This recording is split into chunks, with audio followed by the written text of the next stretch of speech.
Hello everyone, welcome to this video, and in this video I'm going to show you how you can fix if you can't add a book over the Bookly app. So you're trying to add a book to the Bookly app, basically just like I have right here, and you just can't add it. When you click on that plus icon and click on add single book, it just doesn't let you add it for some reason. You want to search it online, then here are a few reasons for why this may be happening. So when it just gives you an error basically, then there's actually something wrong with the app. However, if you can't add it because, for example, the book title or book author is just not available, you can't find the book you want to add, then what you need to do is click on search online. And if you're trying to find that exact book you're trying to add, but it's just not there, and then what you just may want to try and do is check if this book is actually available over on the Bookly app and if it's actually a public book. Because if it's not a public book, this book may not be able to be found over using this Bookly app, and you just won't be able to add it.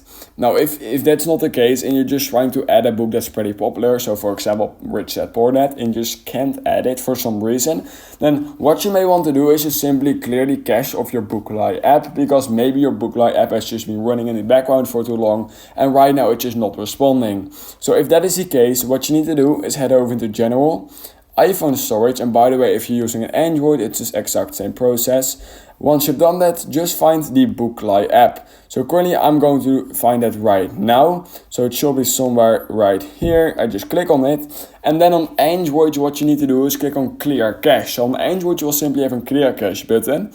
On iPhone, we don't. We do have an offload app button. And if we click on that offload app button, it will completely reset the entire Bookly app. It will hard reset it and clear the cache. And you can reinstall it back using this exact page right here. You can reinstall the app. And the best part is it will keep all the data and documents of that exact app over on your device. Meaning that when you open the app again, it has been hard resetted, but all your books will still be there. You will not be logged out of your account. Everything will still be there, which is quite cool. And yeah, that's basically a really easy way to fix any issue. And once you've done that, you should probably just be able to add that book because it's basically been hard reset. If it's still not working, you can also just try basically just reinstalling the app, or you can also reset your phone. There are also some easy ways, but yeah, clearing the cache of the Bookly app should definitely help. So yeah, that are basically the two easiest ways in order to fix it. So if you learned something from this video, then please consider liking this video and subscribing to my channel, and I hope I will see you in the next YouTube tutorial video.